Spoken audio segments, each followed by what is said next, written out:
The video above shows the biosphere I created at home. Grass is my primary producer.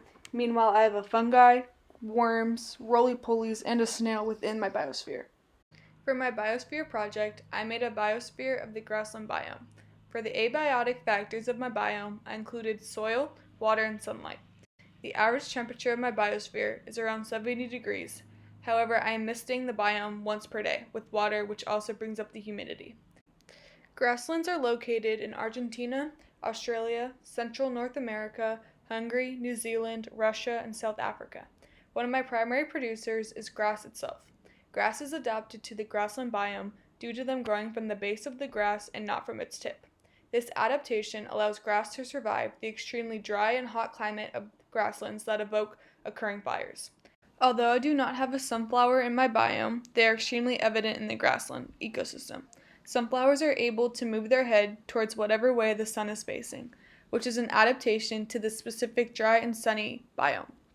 Another adaptation that sunflowers have in this environment is the bristles they have on their stems that prevent water loss as well as absorb sunlight for photosynthesis. The grassland biome itself has deep, enriched soil with fertile upper layers of soil.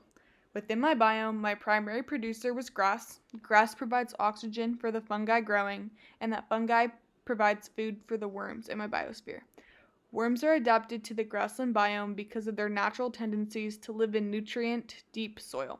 The soil in the grassland biome is the perfect environment for worms due to the worms digging deep into the soil where they can find the most moisture. Although I am unable to put a prairie dog in my grassland biosphere, these animals have adapted to the dry grassland climate. Prairie dogs need very little water, which they have adapted to the grassland climate for. Prairie dogs also have very sharp incisors on their hands, which can be used to clip down grass, making it easier for them to move about in the primarily grass environment. The habitat of grasslands are dry, however, they can support a variety of different animals, such as zebras, bison, and antelope. Since water is so scarce, animals often have to nibble on the plants to receive water. Many plants have adapted to this by being able to continue growing despite the animals nibbling on them.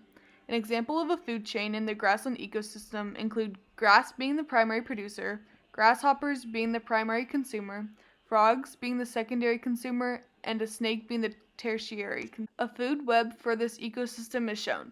This shows how everything is interconnected and that there are various uses for each organism within the environment.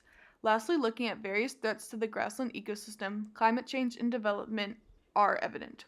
Looking first at the climate change threat, as the temperature starts to vary and the climate gets hotter, the droughts in the grasslands get worse.